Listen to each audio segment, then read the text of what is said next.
여러분 안녕하십니까. 오늘이 그 일요일 날이죠. 2026년 7월 26일 오전 8시 6분을 지금 시계가 가리키고 있습니다. 여러분들 천국 있습니까? 나는요, 매일 천국을 느끼면서 사는 사람입니다. 이런 얘기를 하면 다른 사람들이 그럴 거예요. 야, 이승열이 저놈이 그저 이렇게 된 놈 아니야? 미친 놈 아니야? 이렇게 생각할 겁니다. 아니 근데 진짜예요. 나는 매일 천국이 있다는 것을 내가 느끼며 살고 있습니다. 그래서 천국이라는 것이 저 하늘나라에 있는 것이 아니다.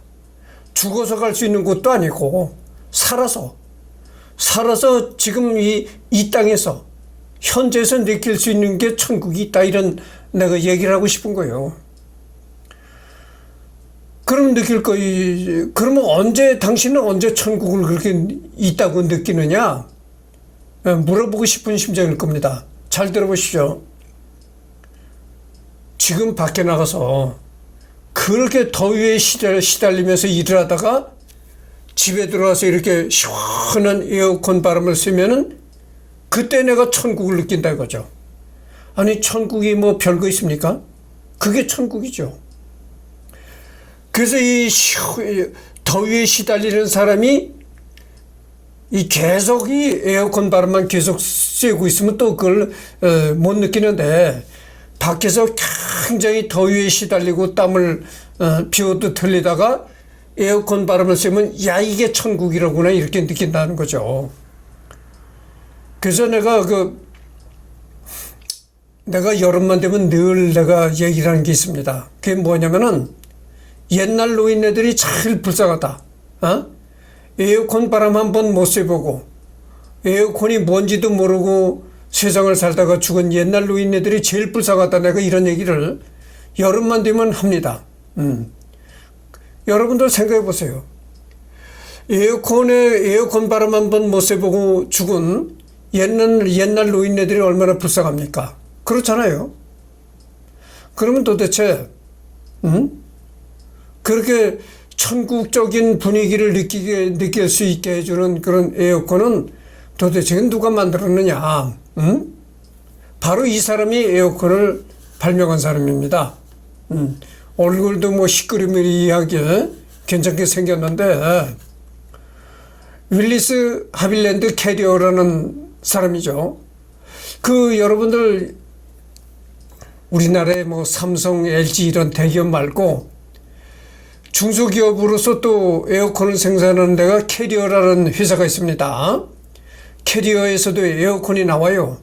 근데 아마 그 회사에서 사용하는 캐리어라는 그런 명칭이 이 사람 이름을 붙인 것이 아닌가, 이렇게 생각을 합니다.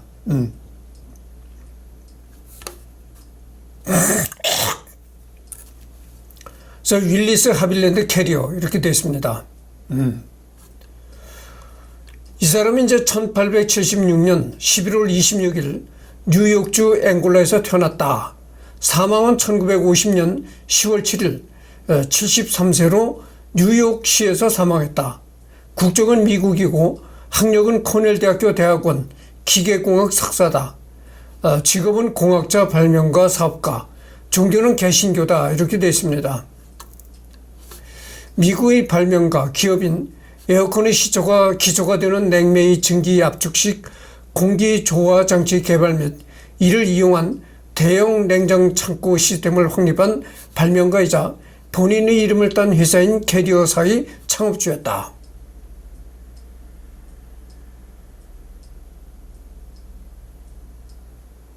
근데 내가 어느 유튜브에 내가 다른 사람이 하는 유튜브도 많이 돌아다니면서 본다 그랬잖아요.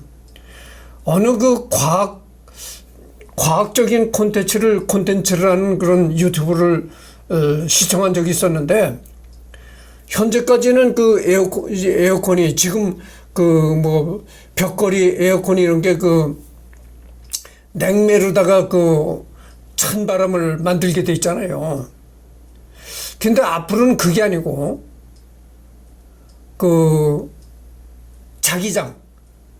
자기장을 이용한 에어컨이 나온다고 합니다. 아직까지는 초창기라 실험실에서는 그것이 성공했는데 앞으로 그것이 이제 일반 기업에게 파급이 되고 이래서 이제 제품이 이제 만들어지고 그래서 일반 소비자가 자기장으로 된 그런 에어컨을 사용하려면은 앞으로 한 10년은 있어야 된다 이렇게 생각할 수 있나 봐요. 하여튼 좌우지간에 10년 후면은 지금과 같은 에어컨이 아니고요. 자기장으로 이 찬바람을 일으켜서 나오는 에어컨을 사용하게 된다는 겁니다. 그러니까 완전히 에어컨 자체가 패러다임이 바뀌는 거죠.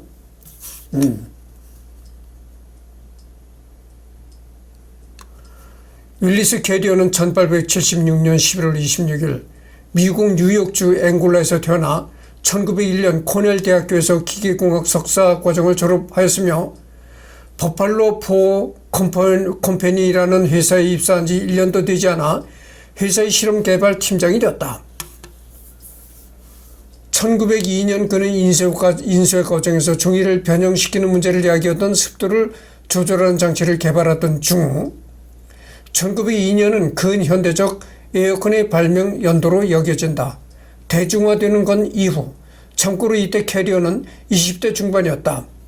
온도와 습도의 관련성에 대해 주목하게 되었는데 결국 1906년 이슬점 강화에 따른 상대 습도 변화 법칙을 발견하고 이를 제어하는 시스템 즉 현대 에어컨의 원리를 발명해 1907년 공기 조절 장치로 특허를 획득했다.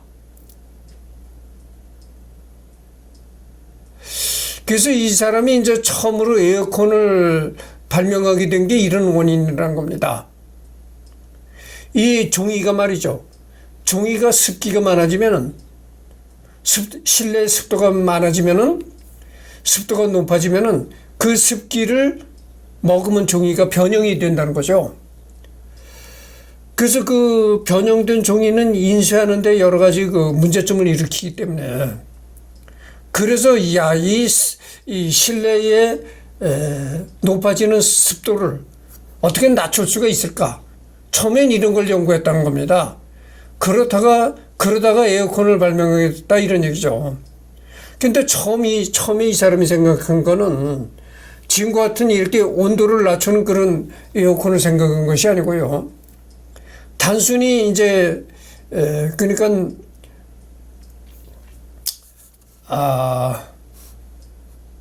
공기 조절 장치 비슷한 거였던 거죠.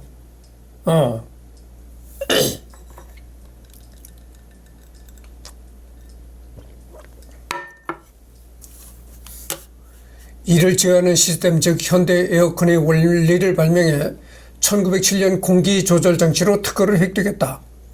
그의 시스템이 미국을 비롯해 일본 요코하마의 비단 공장으로 수출되자 1908년 그가 근무하던 버팔로 포그 컴퍼니는 캐리어 에어 컨디네셔너 컴퍼니 오브 아메리카라는 이름의 자회사로 설립하고 그를 부사장으로 임명했다.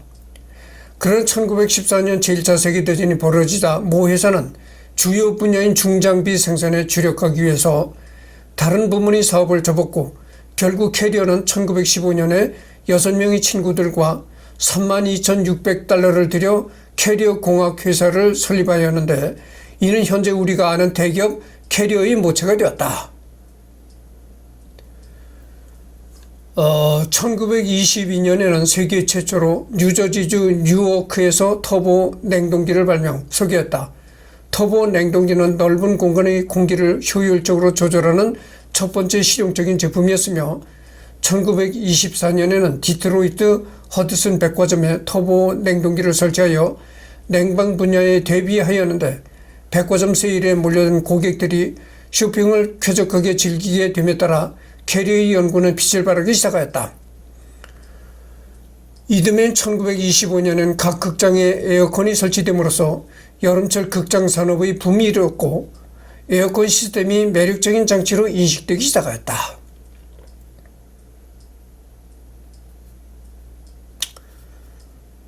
그래서 여기 보면 1925년에는 이제 미국의 각 극장에 에어컨이 설치가 됐다는 거죠.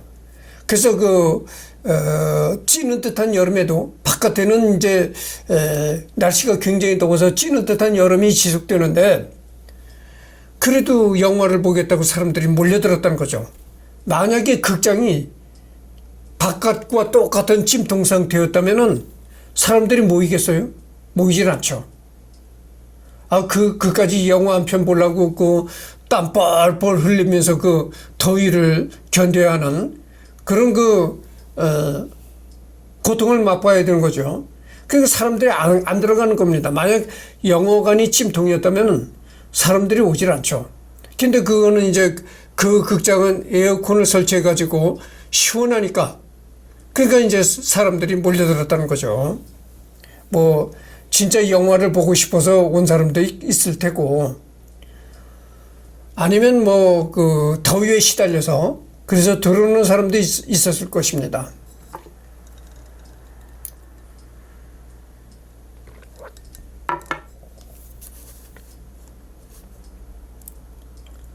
그래서 이제 노년기 율리스 캐리어.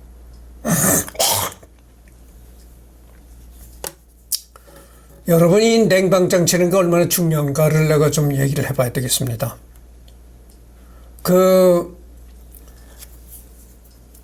여러분들 예전에 오디오를 구입하면 그 오디오 브랜드가 인켈이라는 오디오 브랜드가 있었습니다. 우리나라 국산 브랜드인데 인켈이라는 회사가 있었어요. 그 인켈 회사에서 나오는 오디오를 그래도 꽤나 알아줬던 그런 적이 있었습니다. 그래서 인켈이라는 회사는 음악을 재생하는 오디오를 만들던 회사였다. 근데 우리나라 순수 우리 대한민국 브랜드였었는데 꽤나 잘 나가던 브랜드였었다. 이런 말씀을 먼저 드리고요. 이게 참 오래전의 얘기입니다. 여러분들 서울 해화동에 대학로라고 하잖아요. 일명 대학로. 해화동에 가면은 거기 마로니에 공원이 있고 그렇단 말이죠. 그 부근에 오디오 회사인 인켈 회사에서 운영하던 음악 감상실이 있었어요. 그러니까 방금 전에도 내가 얘기를 했잖아요. 인켈이라는 회사가 오디오를 생산하는 회사였다고 내가 얘기를 했잖아요. 그러니까 오디오를 생산하는 회사니까 자기네 제품의 유명도를 높이기 위해서 그렇게 비영리적으로 음악 감상실을 운영했던 겁니다. 그러니까 자기네 브랜드를 알리기 위해서 비영리적으로 음악 감상실을 운영했던 거예요.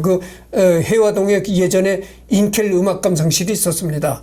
근데 지금도 해화동에 가면 인켈 건물이 있긴 있는데 지금은 어떻게 됐는지 모르겠어요. 지금은 이 인켈이라는 회사도 별로 별 볼 일 없게 됐잖아요. 그동안 부도가 나는지 어떻게 됐는지 이제는 별로 별 볼 일 없게 됐거든요. 그래서 인켈이라는 건물이 있었습니다. 그 건물 지하에 이제 음악 감상실이 있었죠. 근데 그때의 음악 감상실이 있었던 그 시대는요, 가정에는 지금은 각 가정마다 다 에어컨이 없는 가정이 없잖아요. 그렇지 않았어요. 그때는 에어컨이 정말 초창기였었습니다.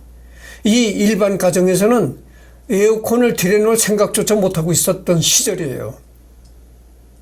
근데 인켈 건물 지하에 들어가면 이제 음악 감상실이 있다는 거죠. 음악 감상실이 지금으로 말하면 가요, 팝 이런 거를, 음악을 보내주는 음악 감상실이 아니고, 대중음악 감상실이 아니고, 클래식, 순수 클래식을 이제 하는 음악 감상실이 있었다고 하죠. 들어가 보면, 이 냉방이 얼마나 잘 돼 있는지, 여름엔 정말 추위를 느낄 정도였어요. 여러분들 냉방이 잘 된 전철을 타보셔. 막 팔에 소름이 돋잖아요. 추워가지고. 그래서 여름에도 얇은 긴팔을 입어야 되는 그런 정도였어요. 그렇게 냉방이 아주 굉장히 잘 됐습니다. 그리고 겨울에는 추위에 덜덜 떨다가도 거기 들어가면 아주 훈훈하다 이거죠. 아주 사질이 이렇게 몸을 웅크리고 있다가도 거기 들어가면 훈훈하니까 몸을 탁 이렇게 이제 하는 그런 정도였습니다. 그렇게 냉방이 잘 돼 있었다고 말이죠. 그렇게 냉방이 잘 돼 있다 보니까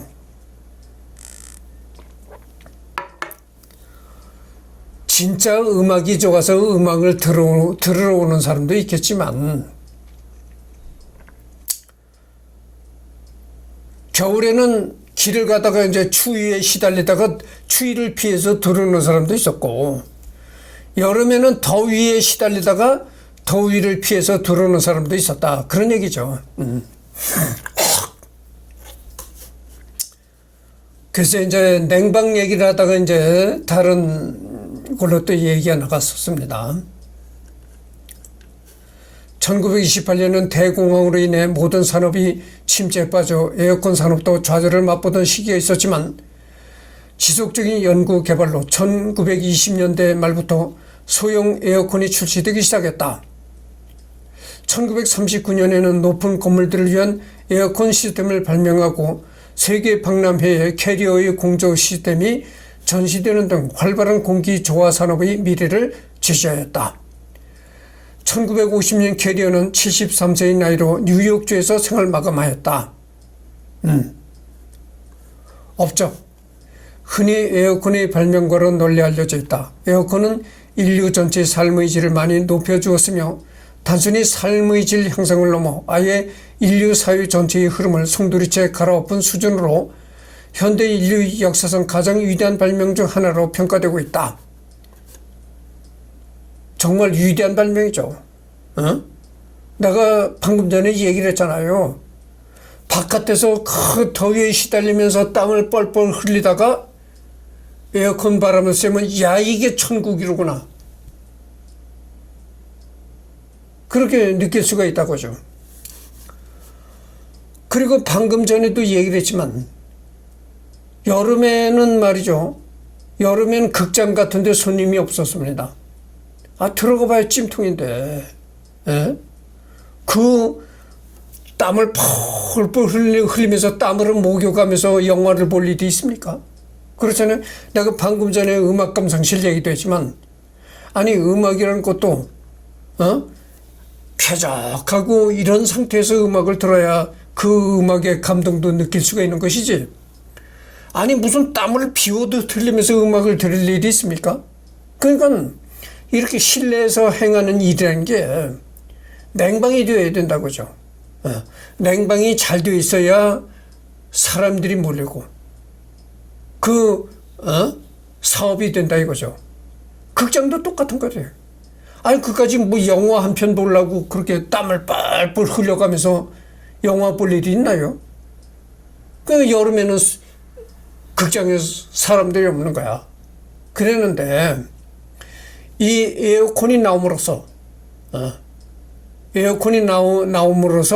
한여름에도 극장가에 사람이 몰렸다 이런 얘기죠.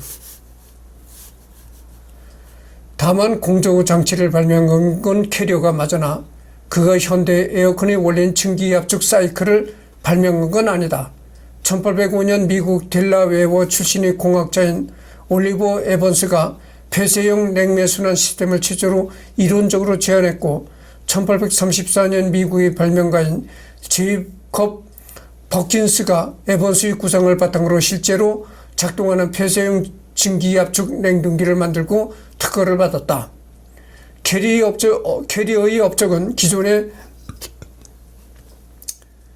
제빙이나 냉장 등 국소적인 냉각에 주로 사용되던 냉매 순환 사이클의 냉열을 활용하여 실내 공기 온도와 습도를 공학적으로 제어하는 현대적 공기조화 장치를 개발한 데 있다.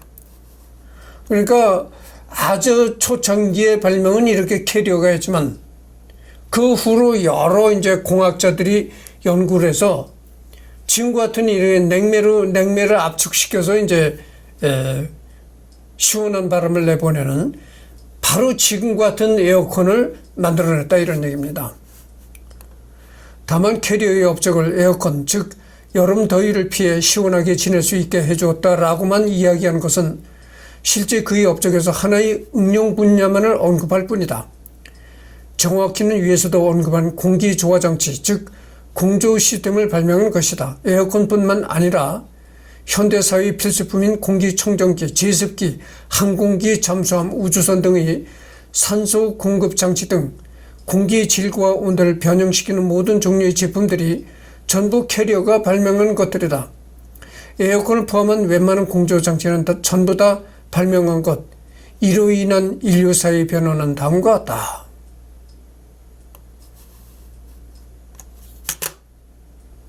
그러니까 이 사람이 예전에 에디슨이 발명왕이라고 했다잖아요. 정말 이 사람이 에디슨 버금가는 사람입니다. 아까도 얘기를 했잖아요. 이 에어컨이라는 거는 정말 인류 문명의 또 하나의 지평을 연 거죠. 방금 전에 얘기를 했지만 이 여름에는 실내에서 행해지는 모든 산업이 다 안 되는 거야. 사람들이 안 오는 거야. 그런데 에어컨이 나오고서부터 실내에 에어컨을 돌리는 그런 환경이 되고서부터 여름에도 실내에 사람들이 많이 모였다 이런 얘기입니다.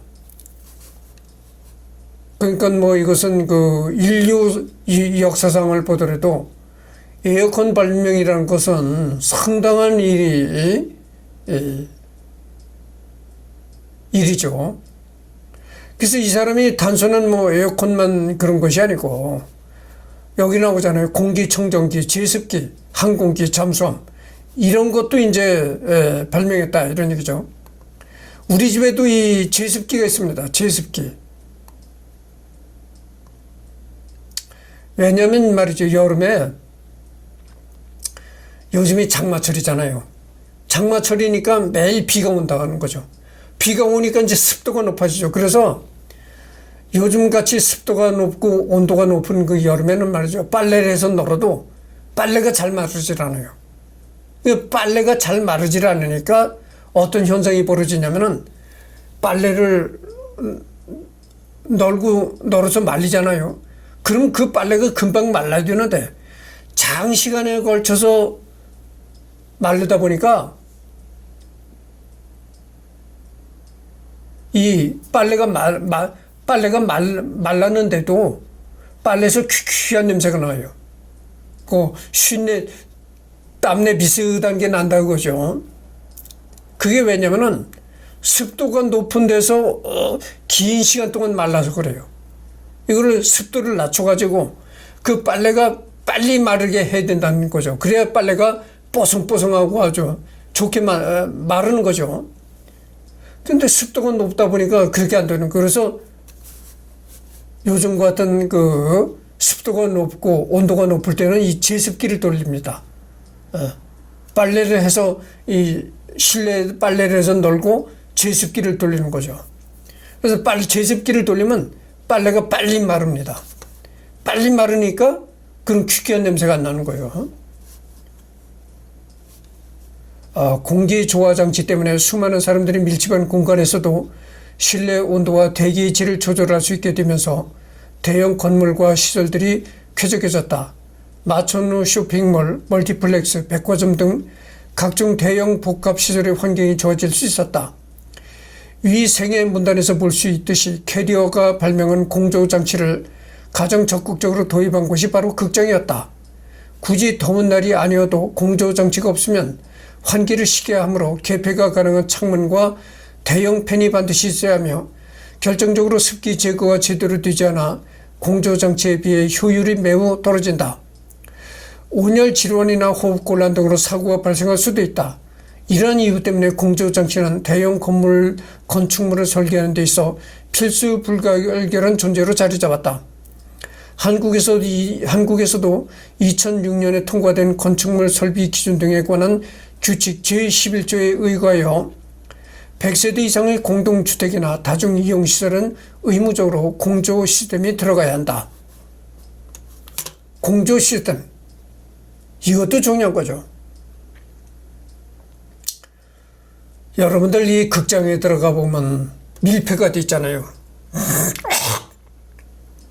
창문이 없다고 하죠. 밀폐가 돼 있고 어두컴컴한 데서 이제 영화를 상영한다고 하죠.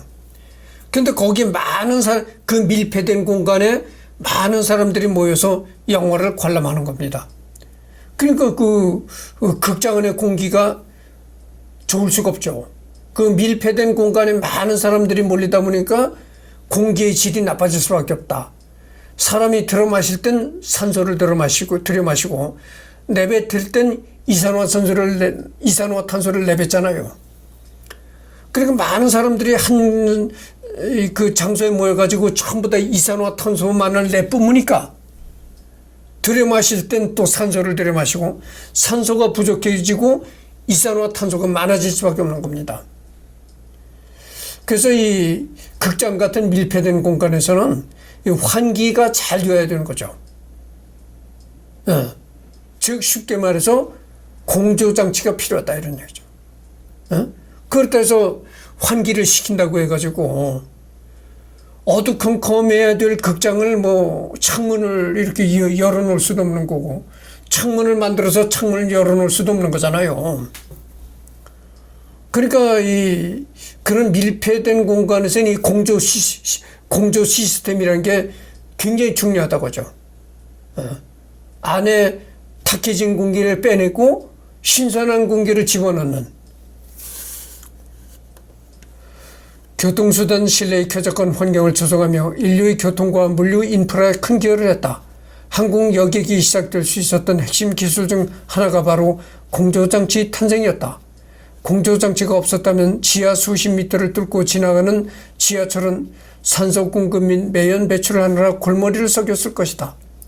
실제로 공조장치가 개발되기 전의 초창기 비행기는 고도가 높으면 고산병과 추위, 저고도에서는 미칠 듯한 진동 때문에 기내식은커녕 뱃멀미처럼 토악질을 하는 승객들이 생고생했다고 한다.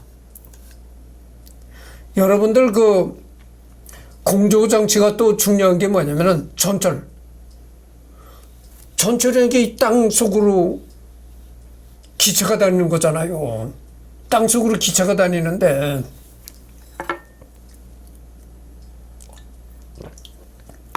땅 속에는 이 공기순환이 잘 안 된다고 하죠. 여러분들 땅굴에 뭐 공기순환이 되겠어요? 그러니까 전철 같은 데서는 땅을 파고 거기에 이제 기차가 다니다 보니까 땅을 파고 기차가 다니고 그리고 또 많은 사람들이 몰리다 보니까 공기의 질이 나빠질 수밖에 없다. 그런 데서 이제 공기를 이렇게 교체시켜야 되는데 신선한 공기를 자꾸 이렇게 교체시켜야 되는데 그게 바로 공조 시스템이다 이거죠. 그러니까 인위적으로 기계 장치로 공기를 이렇게 순환시키게 그렇게 하는 거죠. 그래서 여러분들 전철 타려고 이제 전철역 같은 데 가보면 지하에 공기 측정하는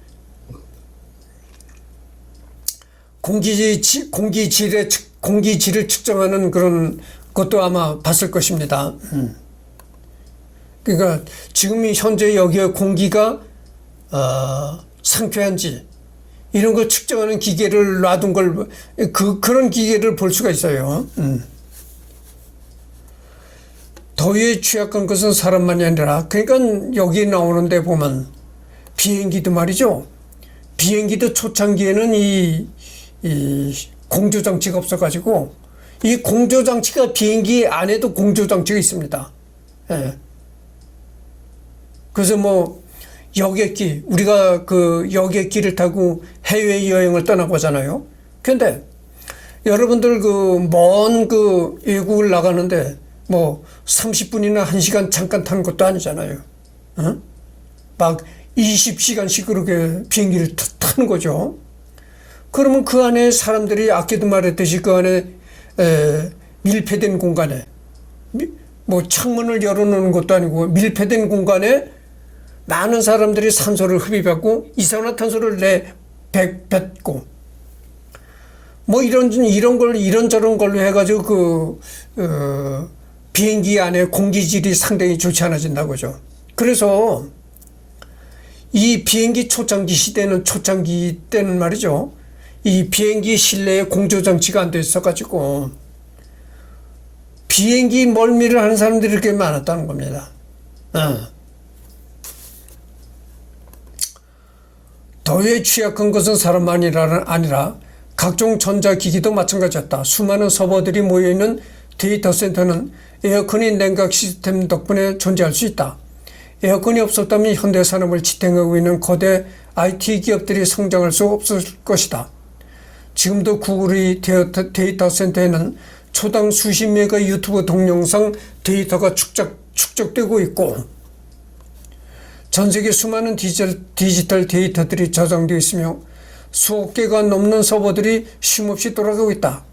가정용 컴퓨터 한 대만으로도 여름에는 에어컨 없이 선풍기만 튼 채로 게임을 하게 되면 방온도가 30도를 웃돌며 지옥을 맛보게 되는데 그보다 고사양의 컴퓨터와 저장장치 수백 수천 개를 모아두고 동시에 돌리는 데이터 센터는 단순 공랭만으로는 절대 발열 문제를 해결할 수 없다. 그 막대한 데이터를 복원하기 위해 돌아가는 전자장치가 내뿜는 열을 실내에서 컨트롤할 수 있는 장치가 바로 공조장치다. 공조장치가 없었다면 IT 혁명 자체가 일어나기 어렵다.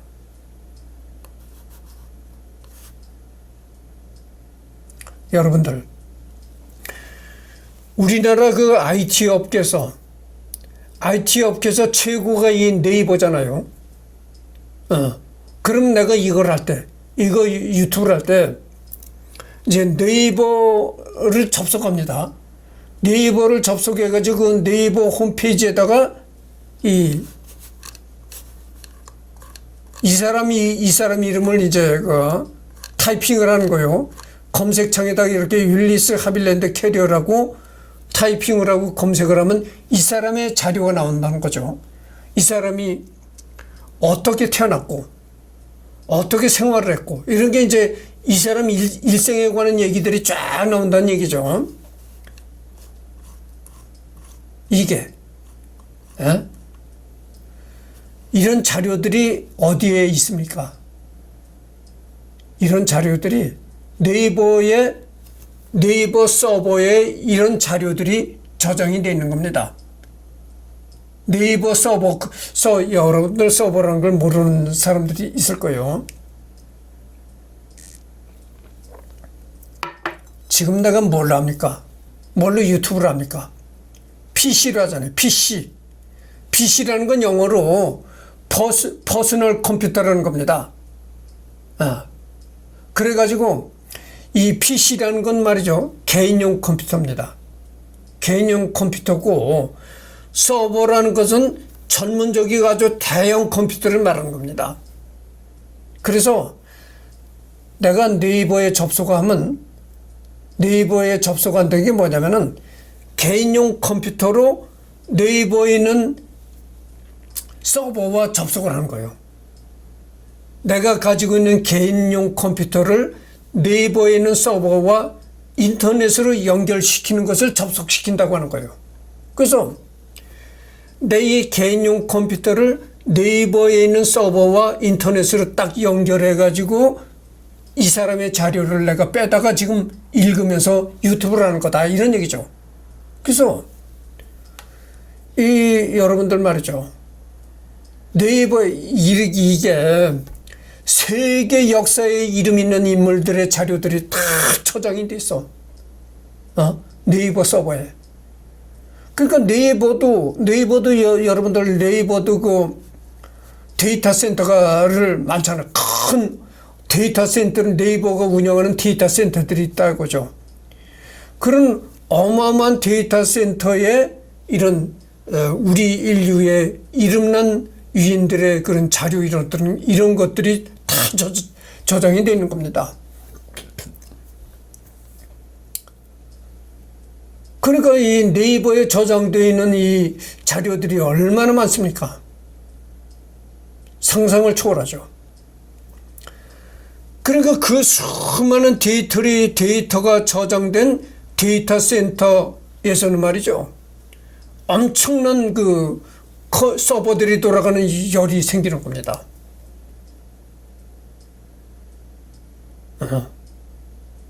그러니까 이 데이터 센터 안에 실내에 들어가면 그 서버들이 잘기한 이 데이터 센터에 들어가 보면은 정말 그 서버들이 내뿜는 열기가 대단하다고 그죠. 그럼 그 열을 식힐 수 있는 게 필요하잖아요. 거기서도 이 공조장치가 필요하다 이런 얘기입니다.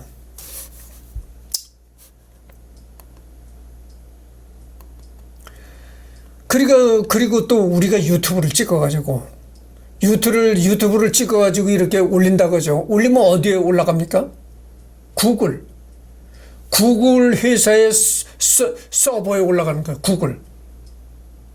구글 회사의 그 크나큰 대형 이 데이터 컴퓨터들의 자료가 인터넷으로 연결돼 가지고 업로드 된 거야.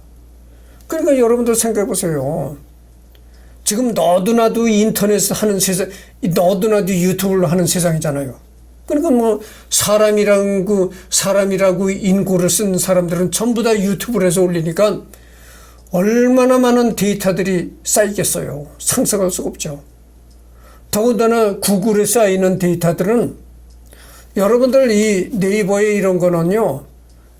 뭡니까 이게? 영상이 아니잖아요. 텍스트잖아요. 글자다 이거죠. 이 텍스트는 파일 크기가 적어요. 파일 크기가 적다고 하죠. 그러나 영상 데이터는요. 파일 크기가 굉장히 큽니다. 여러분들 그 풀 HD도 뭐 데이터가 크겠지만 그건 아무것도 아니야. 요즘에는 또 4K로 찍잖아요. 4K 동영상으로 촬영해가지고 올리잖아요. 얼마나 파일들이 큽니까? 그렇게 파일들이 너도 나도 유튜브를 해서 올리니까 얼마나 구글에 많은 데이터들이 들어오겠어요. 엄청난 데이터들이 폭주가 되는 거죠. 그 데이터들을 저장하고 관리하는 곳이 바로 데이터 센터다 이런 얘기예요. 그러니까 그게 거기서 엄청난 열이 나온다고 해요.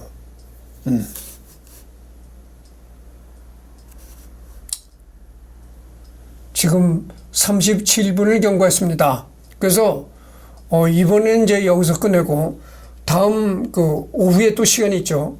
오후에는 여기서부터 또 하도록 하겠습니다. 그래서 이 공조, 냉장, 뭐 냉동 이런 것이 IT 업계에도 영향을 끼쳤지만 의학계에도 영향을 끼쳤다 이런 얘기입니다. 그래서 다음 그 오후에는 의학계에도 매우 큰 영향을 미쳤다. 여기서부터 또 하도록 하겠습니다.